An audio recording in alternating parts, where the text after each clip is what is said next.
Hello, everyone. Welcome back to DJ and the Zooms. I am Jay, and I don't even know which episode this is of the series that we're doing for the winter, in which I have little chats with people who are fans of Formula One to kind of know what they like about it, what brought them to it, and explore different views in the Formula One community. And today we're chatting with Linus, who, as it happens, hi, is the first person to ever start watching or listening to DJ and the Zooms, who I did not know personally before. Welcome, Linus, and thank Hello. you very much. You're welcome. Thank you for having me. It's awesome to be here. Yeah, I'm very glad to be actually meeting you. We haven't chatted that much, but I've seen you liking and following mostly the posts on Instagram. So I sort of feel like I kind of know you from afar. Yeah, And again, thank you for your support. no worries. So can you tell me a little bit about yourself first? Yeah, sure. I'm Linus. I am 20 years old. I have my own blog called LOH Sports, which I've been doing since August of 2022 now. So a long Okay. time. And back in August of 2025, expanded it to also have a podcast that we Mm-hmm. do as well. So creating a little bit of a brand there. Yeah. That is so nice. That's something that I've actually been thinking about for kind of a long time, of creating a real brand. Yeah. And I'm too all over the place to manage that at the moment. But it is the goal. Yeah, it's awesome. I think as being someone that was fascinated by writing and like sports journalism and stuff, that was my passion. But I always had a dream of doing like podcast work. And then from the podcast experience I got from a previous show that I did in the past, I kind of like wanted to carry that on and kind of combine the two. Mhm. Because like writing is like what I'm really good at, but you're kind of restricted. It's only so many words. Whilst when you're on a podcast like this, you can just speak and you Yeah. can kind of maybe expand on what you've said, you know. So Mhm. like I really enjoy it. And I feel like there's a link between the two, between writing and podcasting, because whether you go in with a script for your podcast episode or just freeball it like I Yeah, do. um there's no script. mhm. So like really is like and that's kind of why I've been all right at doing podcasts is because my entire time of writing, I write like I'm talking. Yeah, So that's it. what I write down is like what you would hear from me if you hear me speak it out. So that's why it's Mhm. quite easy to kind of cross over. Yeah, it's So yeah, it formulating works. your thoughts. Yeah, absolutely, definitely. Hmm. So you said you've been fascinated by sports journalism. Is that what brought you to Formula One, or did you what No, which is the egg and the hen? so sports journalism was when I did courses I used to do PowerPoints covering my favorite sports when I was younger, but this journalism side kind of came in when I was in school in like 2020, 2021. Formula One, I've been watching slash following since 2014, Okay. like a very long time. And I know I've Yeah. listened to a lot of your episodes, and it's been a lot of people talking about Drive to Survive.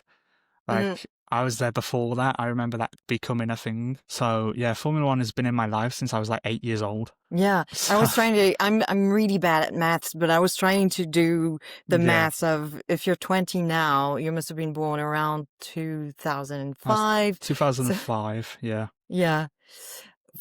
Wow, I guess, yeah, it's did you then feel or notice a real difference between before and after Drive to Survive? Yes, I was thinking about this a few days ago. How when I used to like, no one would really know much about Formula One. It wasn't a known thing. Like in Hmm. schools, it wasn't really. School was just let's talk about football. Let's talk about that was the main thing. And so if I went anywhere, and this included going on holiday. if I go anywhere, I'd be amazed if I saw someone in a Red Bull top, like back in Mm-hmm. 2017, for example. If someone was in a Red Bull top or a Mercedes top, like my mom would also mention it to me. It's like, oh, did you see that person? Because it wasn't. Whilst now when I go away, I like go there going, I'll be very surprised if I don't see a McLaren top or a Ferrari Mm. or, and even like in my local town, it's like I go around and I see people wearing Fernando Alonso caps or Ferrari jumpers. But in the past, like it would be an absolute shock to see that because it just never occurred. Mm-hmm. And even because that's something that I've been wondering for a while, because I know that in France, Formula One isn't really popular or hasn't been very popular in a really long time. We don't have a Grand Prix anymore, and I don't feel like it's been really advertised for at least most of my life.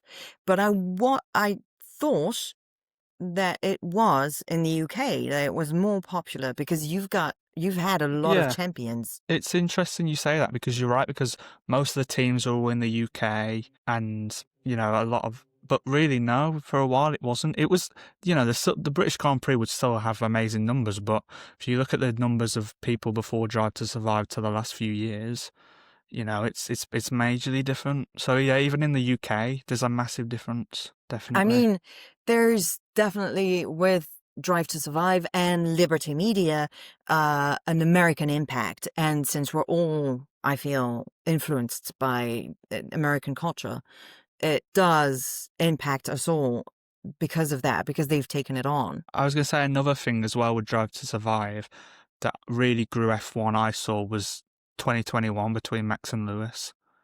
Mm-hmm. It was a big news thing, like around the UK. Like before you'd get like the top headlines on BBC Sport would be Liverpool won this or this happened in whatever sport. Um, whilst in that period, that was huge. That was everywhere. Like I'd have people that was the first time really I'd ever been at school where people would be asking me, oh, when's the next race? Oh, Like yeah. was during that season because you Uh-huh. had the British Lewis Hamilton who'd won everything against this young or not young at the time, but hadn't won a championship yet. So Mm-hmm. that was a big part of it as well.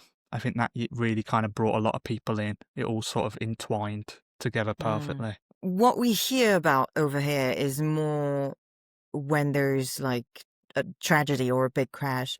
The last thing I remember hearing on the news was Romain Grosjean's crash. But then you hear about Lewis Hamilton or Schumacher, Yeah. but never, like, there's never really something that sticks. It's just names thrown around. Maybe you Yeah, I hear get what you about them mean. like in passing, but no, Yeah, it's never like big news. yeah, you're right. And like when people for a long time with Formula One, it was like if you said Formula One was your favorite, they'd go, "Is that the one with Lewis Hamilton?" That's what you get a lot. They'd know who Lewis Hamilton is, but Hmm. that was it. Whilst now we kind of get a situation where they'll go, "Is that the one also with Lando, or was Charles Leclerc or Carlos Sainz, Hmm. Max?" So it kind of it's already grown. More drivers are known than there was in the past. Because yeah, there was a whole period where it was just Lewis Hamilton. That was the only name people knew because he was Yeah. outside of the sport was a big deal in other things. Hmm. So Yeah.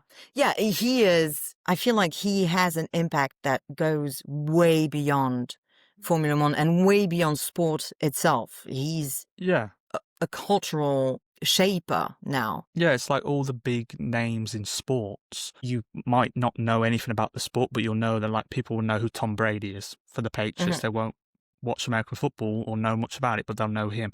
Michael Jordan in basketball, the list kind of goes on Roger of Federer, yeah, etc. exactly. Things like Hmm. that where no one really watches the sport, but certain people and certain champions are just known. And Lewis was always that one. But yeah, outside of Lewis, if I got anyone to name anyone else, I'd be amazed because Yeah. it was really difficult until that Max Lewis year because there was two names and then there was other people involved and yeah, it's grown a lot, definitely. Hmm. And so, since you started watching before that, and you told us that the journalism part came later, what is it that brought you to Formula One? Playing F1 2013 on my dad's Xbox 360. That is Like so cool. yeah, he had the game and we because we used to play like Mario Kart and stuff. So Uh-huh. like this was another game where you could play split screen, and we sort of just played it, and it was fun, and I enjoyed some of the tracks, and then other things were like Monza was so hard. Like I always found Monza so hard, whilst Brazil would be quite nice and simpler. And I sort of started to learn the drivers, and I started to get some books. And then I kind of remember like Lewis Hamilton had gone to Mercedes, Sebastian Vettel was a 4-time world champion. And then it kind of just grew, and I started collecting more stuff and catching highlights. And then it got to a point where, because I was playing the games, because I enjoyed playing the games, I learnt more and more about the teams. And then we got to about 2018, where at that point I was like, I'm going to watch everything. So like I'd gone from like, I'll watch most of the races, but a lot of the highlights till 2018. I've missed 2 races live since 2018. Okay. Like literally watched all the races, and then on a run where all the qualifyings and all the build up now, and it's just a routine thing that I just kept doing. But yeah, it literally came from playing a game, which is crazy, Mm. but that's sort of how it was. And would you say, as we said with Corinne and Brianda, that once you start, you sort of get a little bit into it, and you just get sucked in, and then you just need to know more and more?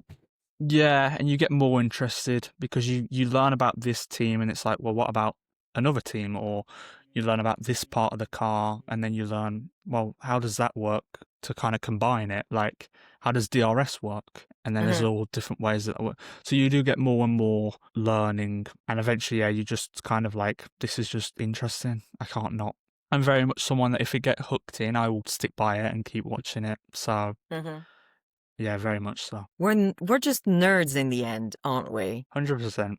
100%. It's just fun to know a lot more than we used to. Okay, I love that. And I love the idea that you got to Formula One by playing video games. I think, and this isn't something that you would know because it's something that was discussed in my podcast last year, the one that was in French. But I think I have a friend who started watching Formula One after playing the video game as well. So it's funny to see how we each are influenced in our lives and how we get to become the people that we become. Yeah, definitely. And like, it's funny because I liked Force India. That was the Hmm. team I liked to drive as on the game because I liked the livery. And then weirdly, that stuck with me that they've kind of stuck as my team since. Like, I've had Red Bull as like another favorite, but like, yeah, just randomly how that stuck, I don't know because that's just a random coincidence, but it kind of has. Yeah, but I guess you formed that opinion when you were a child, so it's something that really is deep Yeah. into you. Yeah, very much so. I'm very much like with favorites, like it's literally on simple things like what looks cool or like, and at the time you don't really know like if they are the quickest because Hmm. at that time, I watched Mercedes win dominate for like 8 years. So you were kind of like you either like Mercedes or you're not going to win.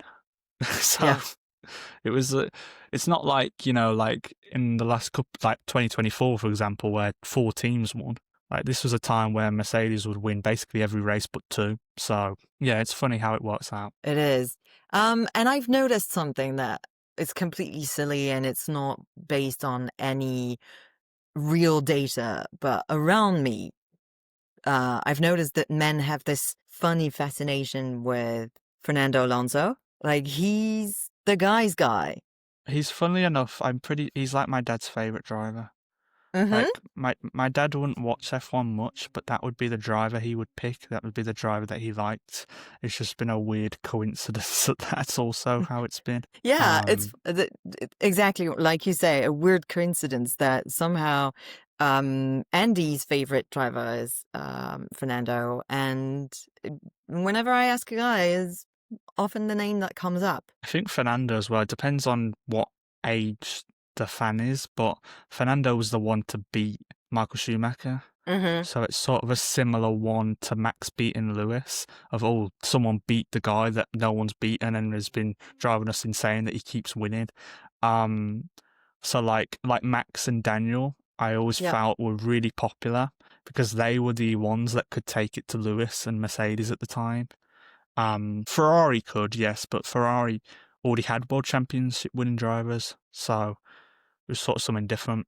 But Also, yeah, I get what you Ferrari is mean. kind of a league of their own. Yeah, So definitely. What are your thoughts on the Ferrari cultish situation?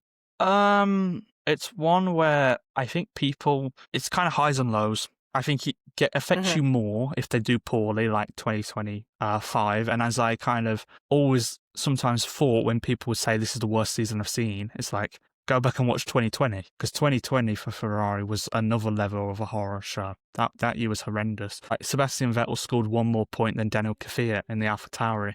That's like how bad that year was. But at the same time, the highs are incredible. Monaco 2024, Monza. Because there's so much emotion around them, Yeah, because there's so so it's much passion. felt more deeply. Yeah. You feel it more. It sort of works for its advantages and doesn't. Like you winning a race, like Ferrari winning a championship next year or the year after, for example, would be kind of like on another scale of like celebration. But it's Hmm. why also them being fourth in the constructors, um, is far more blown as like this massive deal than it was Mercedes doing it a couple years ago, despite the fact that Mercedes had won it 8 years in a row. Yeah. So, but Yeah, there's I this think, aura around them that means there's yeah, so there's much the more expectation pressure. and the passion. 100% expectation, passion at Ferrari. Yeah. Okay. There's something I'd like to come back on that you mentioned in passing. You said that if you go like abroad or you travel or even in around your place, Yeah. that if you see someone who's wearing a Formula One adjacent merch, that even your mum will point them out to you. And this Yeah, is she also used to, something that yeah. yeah, and that's something that I love about loving something so much. It's how it seeps into every aspect of your life, and the people around you will start to associate you with it. And Yeah. how, yeah. And also as well, that's part of what the Formula One growth. So like, I would love Formula One, but back in the time before it became really big, the only ones who would ask about it was really my dad, because no one else would know anything. Hmm. And then as it's grown, like I'll get other family asking, or other people like at schools and stuff going like, "Oh, what was the result of this?" And then even like with my mom, for example, like she didn't really watch F1. She didn't know anything about it. She just knew I liked it. And then because it was on so much, she started learning a little bit more and was like, I quite like Sebastian Vettel and I quite like Daniel Ricciardo and I quite like Valtteri Bottas. So she kind of had those people that she liked. And then funnily enough, they all like were left the grid at the end, were gone by the end of 24. So we're going into 2025 and I was like, there's all these rookies. And she was like, I'm not going to be able to remember these names. And like, they're like her favourites. Like, Yeah. she really likes Liam Lawson. She really likes Isaac Hadshaw. She really likes Ollie Behrman. She like enjoys Kimi Antonelli and Bortoletto. And it's like, that's crazy because, like, I wouldn't have ever expected that she'd like, these were people that some drivers like I knew, but not that well. I was learning about them too in their first year in F1. Yeah. And she's like, it's like crazy, really. Yeah, it's my mom loves Kimi Antonelli as well, but also because she does ask me after a race what the results are, Yeah. and she's noticed that he was often at the top, and so she's very impressed and just likes him because of that. Yeah, my mom will do that. Like, she'll ask what the results were, and she'll like Hmm. make noises of surprise if I say someone, like if I don't say Max or Lewis or Lando at the front for a while, she'd be surprised. Yeah.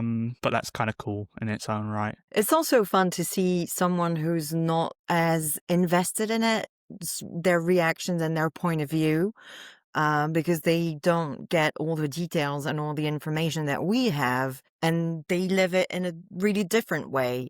So it's fun to see Yeah, how they react. yeah, and she does it like lives in it on like personalities and stuff. Like she'll see a lot of the social clips. That's why she likes. I think if I was to say what her favorite team was, is Racing Bulls, because she loves the content that Hadjar and Lawson do, because they Hmm. just kind of like, they feel like real, that's why I think she liked Daniel, because it's that same thing, and Bottas, the same thing of them being characters and actually kind of Yeah. being more than just drivers, more than just because you don't, you see their ability, but you can't see their faces when they're driving because they have the helmet on. Yeah. So it's all the stuff they do outside of that kind of portrays what they're like, and whether people like them or not. And yeah, it's been cool to see, definitely. Mm-hmm, mm-hmm. Yeah, I've talked about it before, but I never watched or followed really any other sport. This is the first time that I'm really interested in a sport, and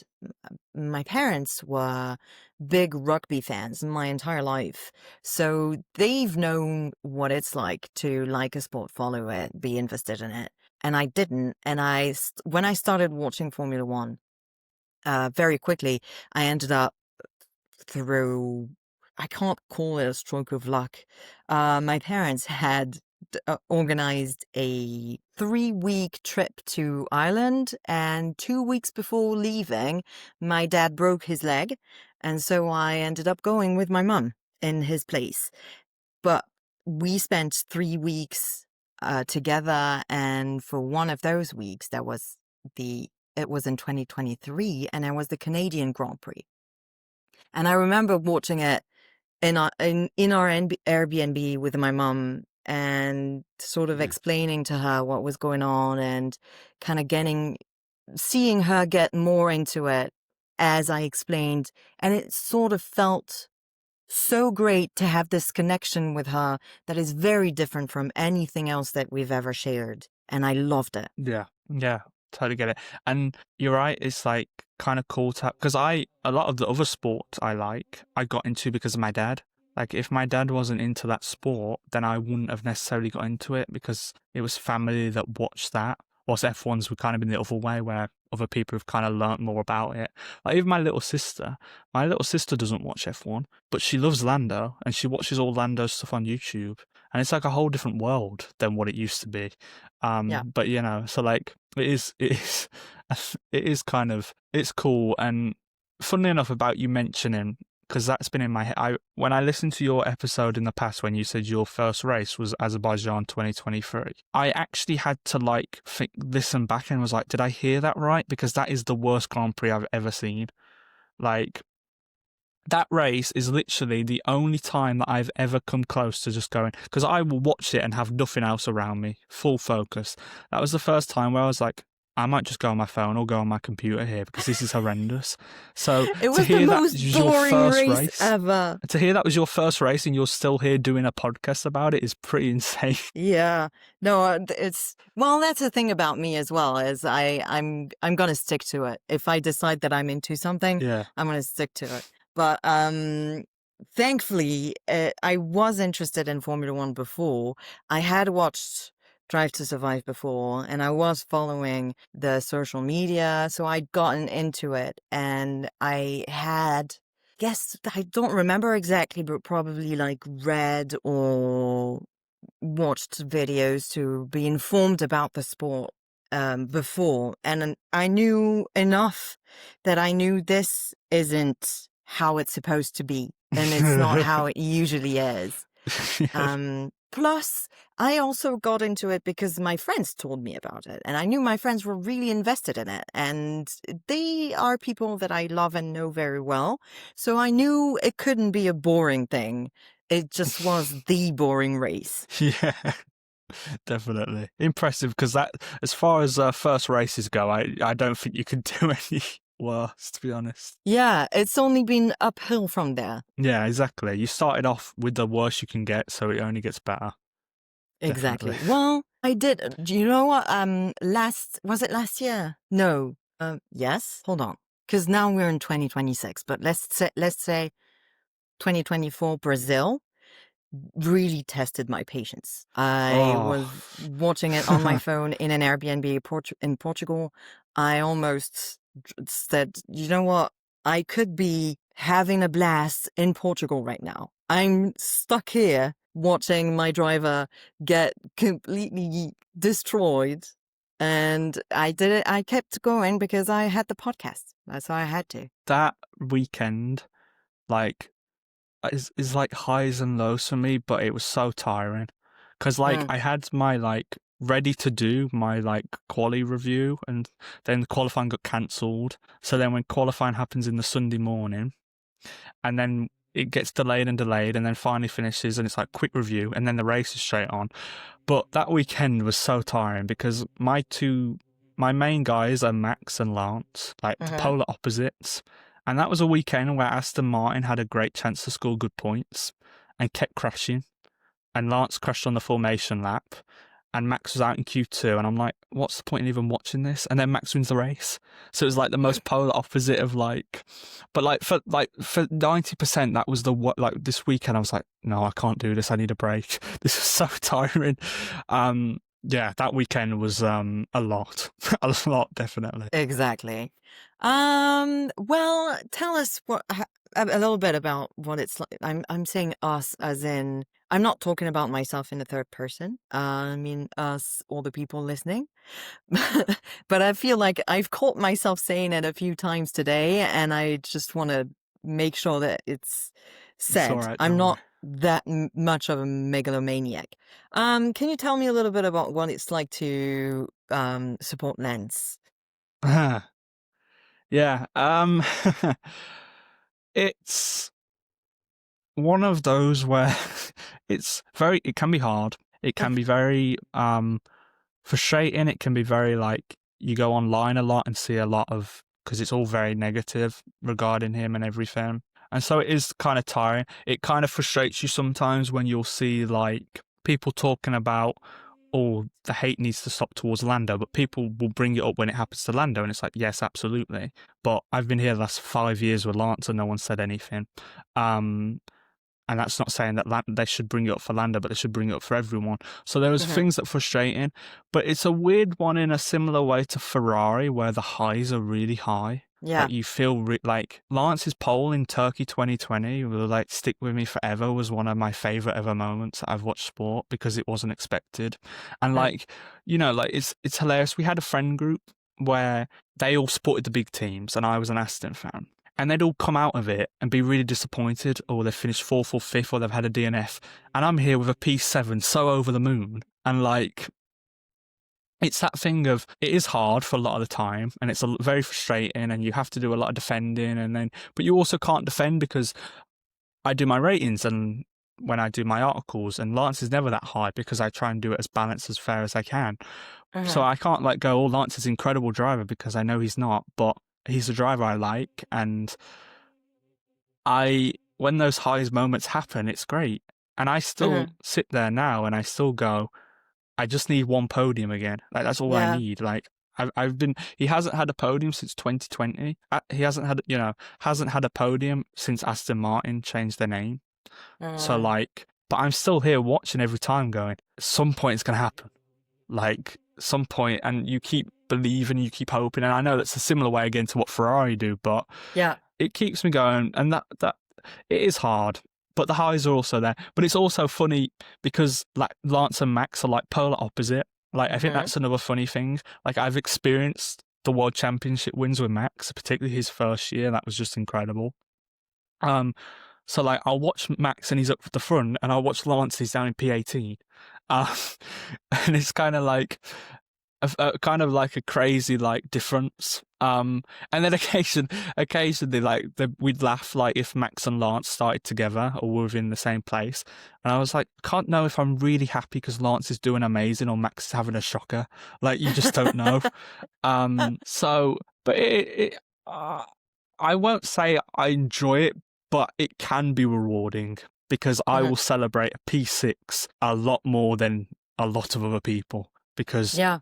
I know we'll have four amazing moments a season. The rest of the season will be really hard, but those four amazing moments, we're going to enjoy them because, Mm-hmm. that's just kind of how it is. And yeah, I enjoy it. Exactly. Crazy, crazy, crazy world. I particularly was a Lance guy. Lance, my favorite ever race is Baku 2017.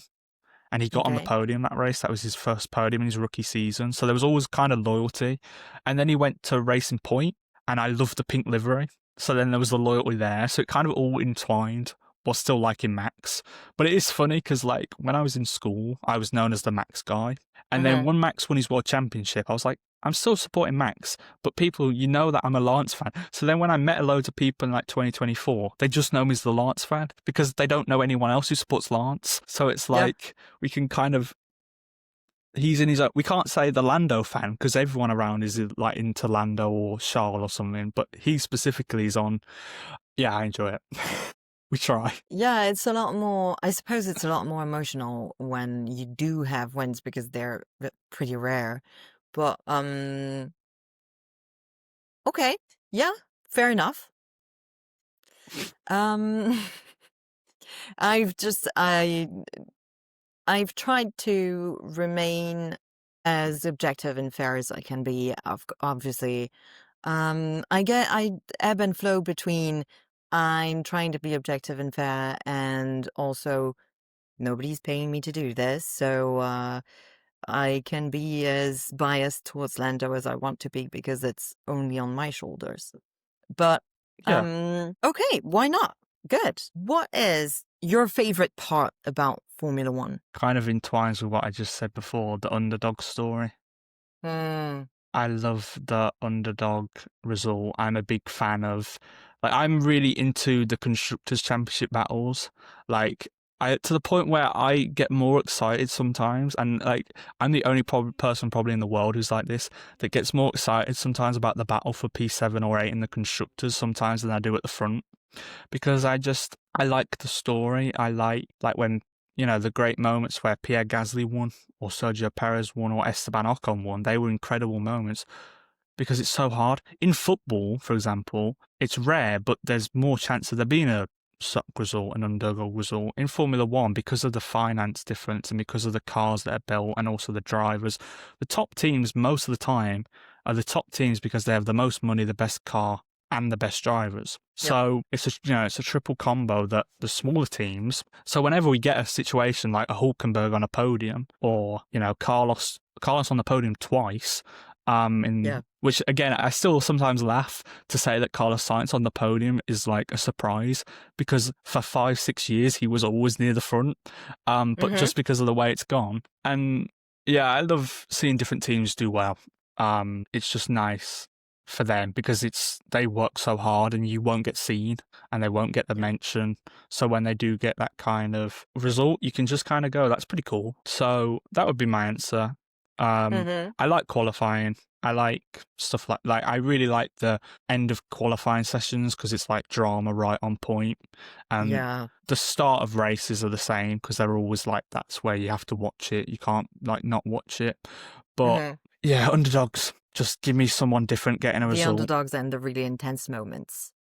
Yeah, but the thing as well with underdogs, when I say underdogs, I don't just mean like a Gasly win. Like this can just be simply like George Russell scoring his first points for Williams after 2.5 years of not scoring any points. Yeah.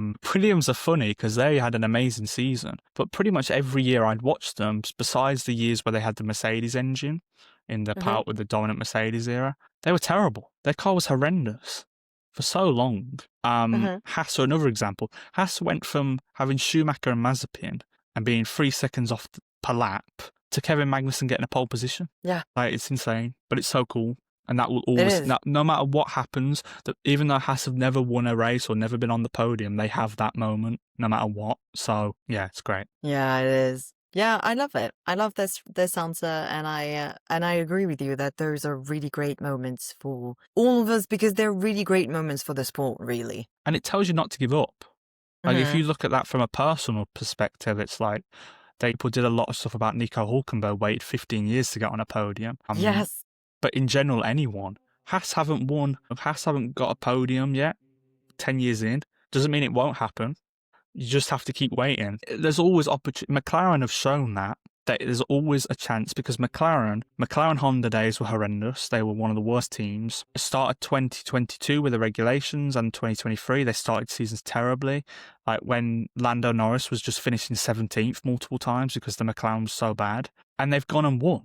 And Lando Norris won the World Championship this year, but when he came in, wouldn't have been seen as a World Championship caliber driver. That was what George Russell was potentially teased to be, and Charles Leclerc. So the fact that McLaren and Lando have won it should tell the likes of Alpine and Aston and Williams, if you get everything right, you can do it, 100%. So Exactly. This is a discussion that I've had on Threads this past week about because I had the sort of realization that I think the great winner of the 2025 season is Carlos because he's come from being thrown out of Ferrari to ended up with this team who you said is generally now seen as a back of the grid team who does terribly, no matter what they do.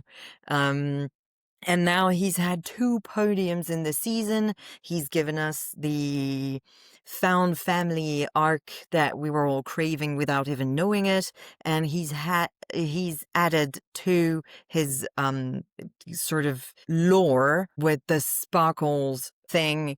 And people were saying, I can't wait for him to bring Williams to the front, back to the front, which made me tick a little bit because I'm not the biggest Carlos fans. I can appreciate his story and what he's been doing and the fact that he's a great driver. Just, I don't know, it doesn't stick. But also, I love Alex Albon. When you compare what Williams are going through with what I saw McLaren go through when I started watching the sport, I always thought because in the very beginning, like you said, early 23, McLaren were doing terribly. They were at the back systematically. And yet, when I was listening to Lando, I heard that there was something that he was doing with this team and that there was hope to be had because there's a lot of work that has to be done before you can really see it for yeah, years. And I think that's what Alex is doing. And I would like for Carlos not to reap the rewards of this when that's he's just got here. that's I the mean, risk. right? Absolutely, that's the risk, and it's the same with with Lando with Oscar coming in. Oscar Mm-hmm. could have come in and took it. Like you said, I think another example of that is Pierre Gasly, is someone who's waiting. The difference with Pierre Gasly is he has a teammate that he knows he will walk over, kind of like Yeah. Fernando Alonso has. So they sort of are in a better position. Whilst Alex Albon, because Alex Albon's career compared to Carlos Sainz is so different, like it's insanely different. Alex Albon, I always think this, doesn't get enough credit for his Red Bull stint to begin with. His 2019 Red Bull run was very good when you consider that we've got to a situation where Yuki's finishing 17th in the championship and Perez is going out in Q1 most weeks.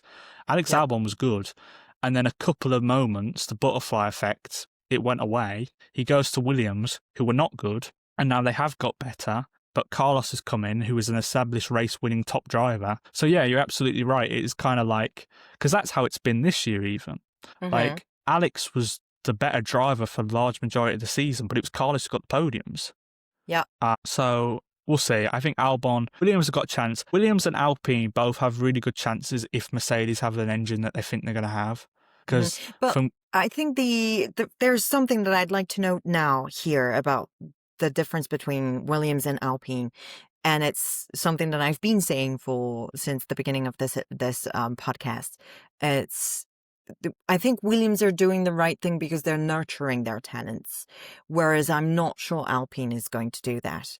I don't think they're no, doing it right now, and I don't think they will because there's a problem of ego. true, but then I think I agree because it's not gone well with Colapinto. It didn't go well with Doing, it didn't go well with Ocon. They lost Alonso and Piastri. Alpine were ahead of McLaren at the start of these regulations in 2022, and they've ended it last whilst McLaren have won the championship by like 400 points. So you're Mm-hmm. absolutely right. Something has gone wrong. I think the only positive you could say with Alpine is that compared to Williams is that Williams haven't exactly had the best drivers either.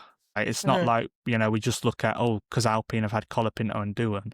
Williams had Latifi, they had Sargent, they had, Sergei Sorokin going back all the way. So, but yes, I agree. Right now, you would fancy Williams more because they're on the up, they're building a great team, whilst Alpine were kind of a bit of a shambles. And I'm stunned Gasly hasn't left. He feels like someone that should be driving for a team that feels like they're going to go somewhere, whilst Alpine have been going backwards for ages.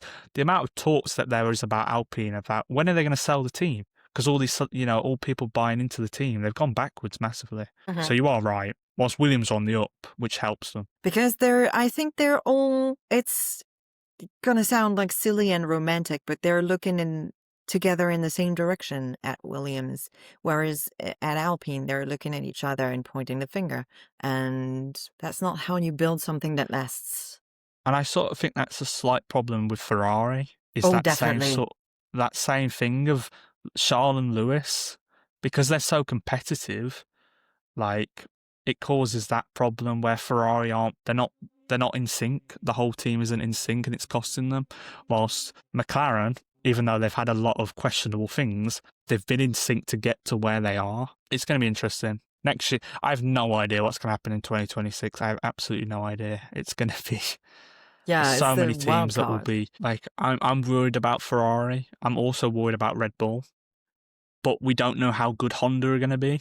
So that's a wild factor. Audi's exactly the same. The only Uh-huh. real one everyone seems to think is going to be good is Mercedes. But for Yeah. me, if Mercedes are the best, then McLaren will win again. Because McLaren have the Mercedes engine and they've already beat Mercedes with the same engine. So, like, I know people say Mercedes are the favourites, and I do think George Russell is more than good enough to win a world championship, and he has been for years. Uh-huh. But if that engine is as good as they say it is, good luck beating Norris and Piastri, a Piastri who's only going to get better, and Norris who's now a world champion, so will have so much more confidence and belief, so he will be his best version. Yeah. Like, it's going to be difficult. It's weird, because usually when you go into new regulations, a different team wins. I know Max won across 21 and 22, but even then, Ferrari were the best team at the start of that year. But Uh-huh. McLaren should still go in as favourites, but you're right, it could go anywhere. I have no idea. Um, maybe, like I said, maybe Audi build a super engine and they just dominate. Who knows? Who knows? Maybe Cadillac just walks all over them. Yeah. Cadillac, Bottas and Perez have like been building the car for the last.